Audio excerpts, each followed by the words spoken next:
Okay, y'all, I have tried to film this video multiple times throughout this day today because I just cannot get my thoughts together about this book. So I'm just gonna talk, and it's going to be a review. That's what I'm going to label it as, but it's just going to be me talking. I'm just gonna let my emotions come out of my mouth because this story is so deep and dark, and it absolutely cycles through all of the human psyche, how we tick, what happens when we are traumatized when we are young, and the repercussions of this. It goes through so much. This book is life-changing and opened my eyes to so many things. However, it is very dark and not for the faint of heart. It has a lot of triggers, which I will be talking about actually later on when I start the review, but there is so much to this story, to this book. I'm gonna be all over the place, so just a fair warning. Hi friends, my name is Miranda and welcome to my universe. Today I am going to be reviewing Junji Ito's rendition of Osamu Dazai's autobiography called No Longer Human. This is what the original novel looks like, and like I said before, it is an autobiography. Osamu Dazai basically wrote about everything that he went through, all of his emotions, basically poured out his entire life and soul and all of his deep, dark feelings out on paper, and this is what he created. And so Junji Ito, who, if you do not know who that is, he adopted this later on. I actually don't know when he published this, so I could be saying that wrong, but he took Osamu Dazai's original novel and he created manga out of it. And that is what I'm going to be reviewing today. Before I continue, I do want to say that I will be spoiling this story. Spoiling, if you want to call it that. It is an autobiography, so you could look up Osamu Dazai and find out everything about his life, and that is basically the story. And for me personally, I feel okay talking about what is discussed in this book simply because I feel the need to warn you, and I also feel as though you knowing ahead of time, if you decide to pick up this book, you knowing ahead of time what happens won't take away from the story itself.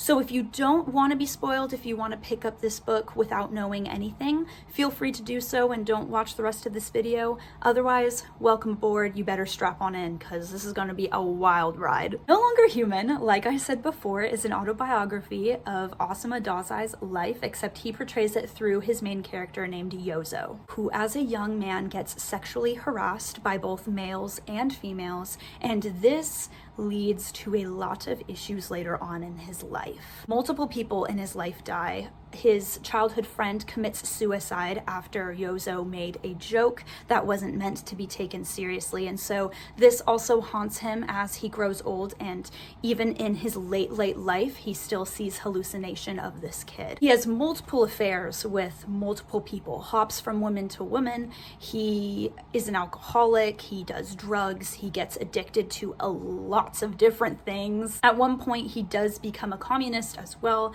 We explore a lot in this story, so let's dive deep on how I feel. So I didn't read the original novel, so I can't compare them. I can't say what was different, what was better, and I can't actually tell you exactly how Dazai felt throughout his life, simply because I didn't read the original one. There's a lot though, so I'm gonna try best as I can to explore these concepts. This is what the manga looks like. I'm trying to show you normal, if any of these pages can be considered normal. First of all, Junji Ito's drawings are absolutely beautiful. His artwork is captivating, it's haunting. It makes me really feel as though I am experiencing everything that our main character is experiencing. A lot of people rate this book low because they say that it's boring and that there's no real point. It's just this man who keeps making decisions that keep ruining his life, and he keeps complaining about things that he can change. And this is where I see this story differently. Yes, I can see how you might feel that way about this story. However, I am seeing it from a psychological perspective. maybe that's because that's why I'm here in university, to study how humans work. But this book does an excellent job exploring the implications of not only our own actions, but also the actions of other people, and how they can really drastically affect us and affect our mindset. Because really, it's all about the mind. You change your mindset and you basically change the entire way that you live your life. So this book did an excellent job, how I see it anyway, with capturing that idea and revealing it over and over again to you. Also, if I go between saying Dazai and Yozo, they're basically the same thing, because Dazai wrote this about himself. So please forgive me, I'm just going to use them interchangeably. I hope that's not confusing. But yes, Dazai could have chosen different things for himself. Yes, he had many opportunities where people offered out a hand. But in his mind, and because of everything that he went through and things that he caused, he didn't deem himself worthy of that help and that love or affection. There is literally a scene in this book, don't quote me on it because I definitely don't remember exactly what he said, but there is a scene where Dazai absolutely feels joy, and it's almost as though he knows happiness for the first time. And his response to that is, I don't deserve this. Why am I here? I don't belong here. So his automatic gut reaction to good things, healthy things, is that he doesn't deserve it because of everything that he had done, all of his sins, everything that he had corrupted in the past, everything that had corrupted him in the past. He put himself in terrible situations because he believed that that's what he deserved. And obviously that's a lie. There is always redemption for anybody, no matter what you have done. You are worthy of love, and it is freely given to you. But this book just, oh my gosh, my mind was blown. Never before have I seen such a beautiful yet horrific depiction of what true depressive thoughts look like and feel like. It was like reading this book was so heavy for me. If you pick this book up, you better be ready to feel as though you are absolutely burdened while you're reading it. But for me, and the way that I saw it, was I didn't see it as, yes, he is a victim, and in a way he's kind of victimizing himself, which, you know, there is a balance to that. You can't keep victimizing yourself. However, if he realized he was a victim and he really truly worked to try to better himself despite that fact, he could have set his life on a completely different, way more healthy path. But this book is realistic, and this book really shows you that life can be awful, and that is just putting it lightly. Junji Ito, who just he was gifted with this ability to draw things as they are and paint them in a way where it's like you're looking at it and you're like, that is awful. But it's like, I've seen it before. Like, I've seen this thought before. I know this thought. I know what this monster is, and I have experienced it, whether it's in the same way or different ways than Dazai. To think that this book, which is supposedly, some people say, a suicide letter, to think that this book was adopted in a visual way that is so captivating and just, I'm sorry, I'm rambling on. I did warn you about that though. I'm just completely taken aback by this book, but in a good way. I feel very, it's weird because this book is not comforting, and it shouldn't be comforting. It's heavy, and like I said earlier, it is like there is a physical weight on you while you're reading this, but at the same time, this is the darkest parts of humanity that if you read it and you relate to them, you can say that you are not alone, right? A lot of authors in their writing, even horror authors, are scared to bridge that edge where it's like, no, I don't want to go dive deep down that hole because then you will see how I actually think. This is how Dazai actually thought. And Junji Ito took that and drew it. I feel like I'm repeating myself, but I'm just so in awe with this book. I do not recommend it for anybody, obviously, for obvious reasons. But if you like horror, first of all, and you think you're in a good mindset where you would be able to process it without feeling like, you know, without spiraling or anything like that, I do want to say that you should give it a try and you should pick it up. Because my brain has exploded. I obviously am not functioning normally anymore because my thoughts are all over the place. But this book was probably the most eye-opening book I have read ever. And if not ever, then in a very long time.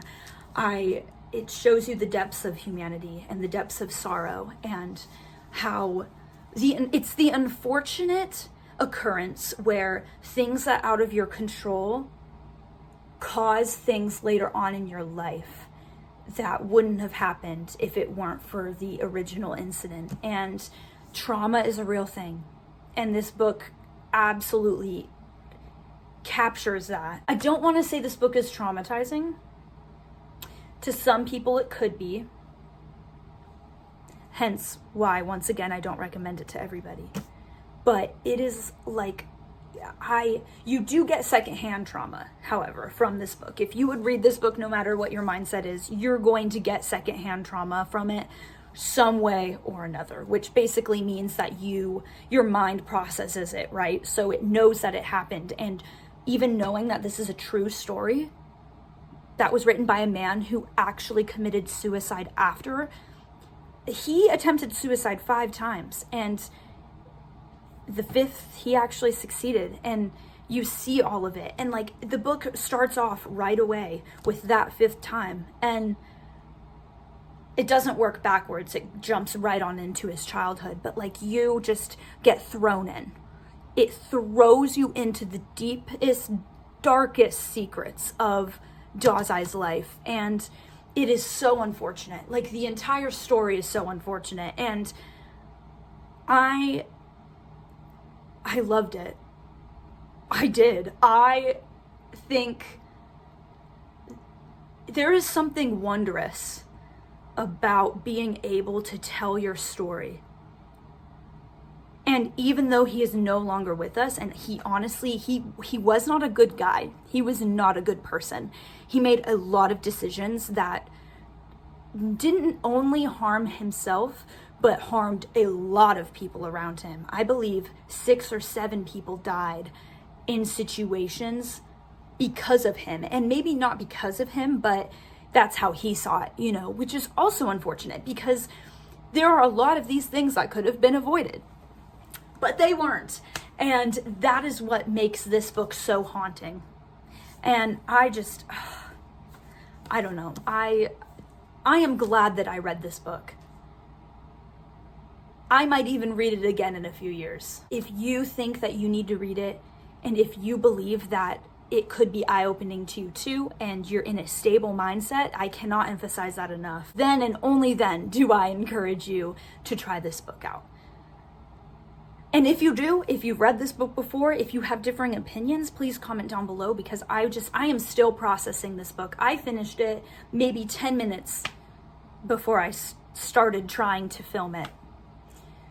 So I'm still processing all of my emotions. I mean, maybe I'll feel different about it the more I think about it. That's what usually happens with a lot of horror. But as of right now, I loved it, and I think it is beautiful, and it has explored human themes that I have never seen another author explore in that way. So I just think it's wonderful that Junji Ito even adopted this story and made it his own. I think that there are a few other adaptations to the original novel as well. I haven't done too much research on that, so take that with a grain of salt. But if you know anything about it, if you end up doing your own research, please let me know as well down in the comments. I'm going to be thinking about this book for a really long time, maybe for the rest of my life. But it is a very psychological awakening, and it reveals a lot about how us humans work and how the effects of our past can really affect us if we allow them to. So, with that all being said, I know this video was about a very depressing book, deciding whether you want to read it or not, or if you've read it already and you're trying to still process your thoughts too. I hope this video has helped you in some way. And if you are struggling with anything at all in life, please reach out for help. You do deserve it. Otherwise, you wouldn't be on this earth. You were created for a divine purpose, and you're here and you're so loved. And I just want you to know that. And if nobody has told you today, I am so proud of you. And you got up and you are kicking butt, and you got this. You can do anything you set your mind to. I love you so much. Please be safe. Make good choices. And I will definitely see you next time. Thanks for watching so much. Love you. Bye.